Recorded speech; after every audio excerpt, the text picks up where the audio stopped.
नमस्कार, आप देख रहे हैं सिटी तहलका। इस वक्त हम मौजूद है हिसार की जाट धर्मशाला में। आपको बता दें कि पगड़ी संभाल किसान जट्टा संघर्ष समिति के जो पदाधिकारी यहाँ मौजूद है, मीटिंग की है। क्या कुछ रणनीति बनाई है, किन मांगों को लेकर जो है रणनीति तैयार की है, बातचीत कर लेते हैं। नमस्कार जी। सबसे पहले तो आज एक बार फिर से किसान जाट धर्मशाला में पहुंचे मीटिंग करने के लिए, क्या उद्देश्य था?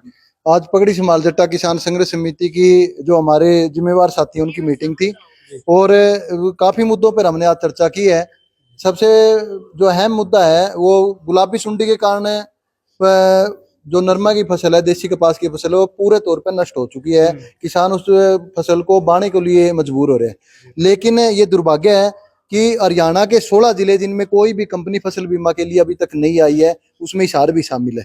31 जुलाई तक का फसल बीमा का टाइम होता है, अभी तक कोई कंपनी भी सरकार ने अभी तक कोई कंपनी यहाँ पे भेजी नहीं है। तो कंपनी यहाँ पर आए और फसल बीमा की जो योजना है वो किसानों का फसलों का बीमा हो, ताकि अगर उसकी नुकसान हो तो उसकी भरपाई कंपनी कर सके।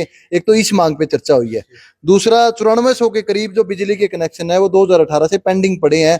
सरकार ने 5-5 लाख, 4-4 लाख, 3-3 लाख रुपए किसानों के भरवाए हुए हैं।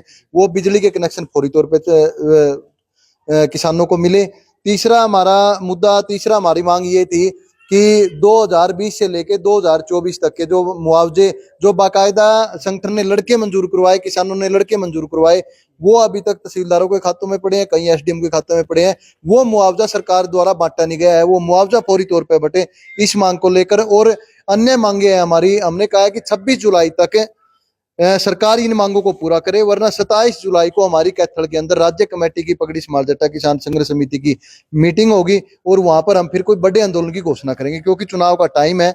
और इस चुनाव में हमने एक चीज और देखी है कि बीजेपी के नेताओं का जो सवाल जवाब पूछने का जो सिलसिला पगड़ी संभाल जट्टा किसान संघर्ष समिति ने शुरू किया था, उसका प्रभाव आपको नजर आया होगा। लेकिन जो चुन के जो लोग चले गए हैं, उन्होंने भी किसानों की किसी भी तरह की कोई मांग नहीं उठाई है। 300 के करीब संगठन के लोगों पे पर्चे दर्ज हुए हैं। अभी तक किसी ने कोई बयान जारी नहीं किया कि ये पर्चे रद्द होने चाहिए या किसानों पे मुकदमे वो सरकार वापस लेनी चाहिए, या हमारी सरकार आएगी तो हम वे मुकदमे वापस लेंगे। इसलिए हम चुनाव पे भी इस राज्य कमेटी की मीटिंग में चर्चा करेंगे। जो गुलाबी सुंडी से जिस तरह से कपास की फसल, नरमा की फसल जो खराब हुई है, प्रति एकड़ कितना नुकसान है वो किसानों को? 10 से 12 हजार रुपए किसान का खर्चा हो चुका है। बिजाई का, बीज का, बाई का सारा 10 से 12 हजार रुपए खर्चा हो चुका है और उसको बा करके अब मूंग की बिजाई कर रहे हैं। तो कंपनी नहीं आई तो डायरेक्ट किसानों को देना चाहिए, सरकार को देना चाहिए, जो कंपनी को पैसा देती है ना। सरकार की तो शायद ऐसी कोई पॉलिसी है जो जहाँ पे कंपनी नहीं होती खुद वो प्रीमियर काटती है सरकार। नहीं, अब की बार वो भी नहीं आई ना। इसलिए हम कह रहे हैं जो कंपनी को आप पैसा दे रहे हैं, 4,000 सेंट्रल सरकार दे रही है, 4,000 हरियाणा सरकार दे रही है, 1900 फार्मर पर रहा था। फार्मर के छोड़ के 8,000 रुपए आप डायरेक्ट जिम्मेदार को दे दो, हमें बीमा मुआवजा की जरूरत ही नहीं है। जो गुलाबी सुंडी से किन किन क्षेत्रों में ज्यादा प्रभाव देखने को मिला, किन जिलों में आसपास के हिसार की? पूरे हिसार जिले में जहाँ कॉटन की बिजाई ज्यादा होती है वहां पर, हाँ, फतेहाबाद सिरसा में भी है और हिसार के अंदर ज्यादा है।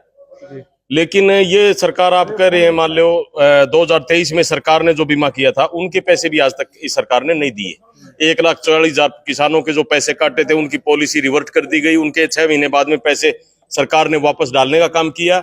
और जो सीएससी सेंटर से जिन किसान साथियों ने पैसा 1500 रुपए प्रति एकड़ दिया था सरकार को, उसका भी आज तक इस सरकार ने क्लेम नहीं दिया। इसीलिए किसान साथी चाहते हैं कि पहले हिसाब किताब हो, उसके बाद में अगली बात सोचेंगे, वरना फिर 27 तारीख को बड़ा फैसला लेना ही लेना है। हिसार की सड़कों पर फिर वही काम होगा जो पहले हुआ है। सरकार से 1-1 रुपया किसान साथी काम लेने का काम करेंगे। अब सभी किसान साथी तैयार है सड़कों पर आने के लिए, क्योंकि उनके पास अब ऑप्शन ही नहीं मिला। कॉटन का जो बेल्ट था, जो एरिया था, वहां पर लोग अब अपनी इतनी नरमा, जो अनिल गोरछी ने बताया भी 10,000 रुपए प्रति एकड़ का घर से खर्च हो गया और अब बाने के लिए मजबूर है गुलाबी सुंडी के कारण। तो सरकार अपनी रोटियां सेकने के लिए तो तैयार है, अपनी चुनावी षड्यंत्र करने के लिए तैयार है, लेकिन किसानों की तरफ कोई ध्यान नहीं है। अब किसान उसी के साथ खड़ा होगा जो किसानों के मुद्दे पर बात करेगा और जो किसानों का हितैषी होगा। वरना फिर इस सरकार को जैसे कि सवाल जवाब करने का काम किया था, उससे भी बेहतर फैसला लेने का हम इस विधानसभा इलेक्शन में काम करेंगे। अभी कितने दिन का अल्टीमेटम है सरकार?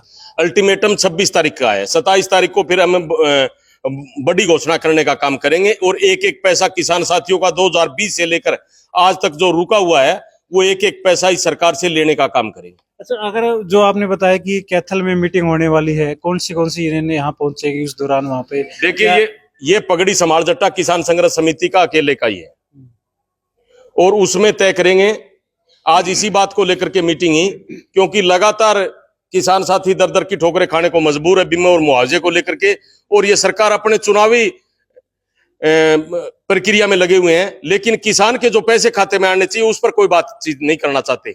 बार बार इस सरकार से हमारी बातचीत भी हुई है, लेकिन उस एक भी बात पर ये खरी नहीं उतरे। धन्यवाद। ये थे किसान नेता सतीश बेनीवाल, जिन्होंने साफ तौर पर कहा कि एक सप्ताह का जो है अल्टीमेटम जो है सरकार को दिया गया है। उसके बाद में 27 को कैथल में जो है बड़ी जो मीटिंग की जाएगी, उसके बाद आगामी रूपरेखा आंदोलन की है वो तय की जाएगी। देखते रहे सिटी तहलका। वीडियो को लाइक और शेयर करें।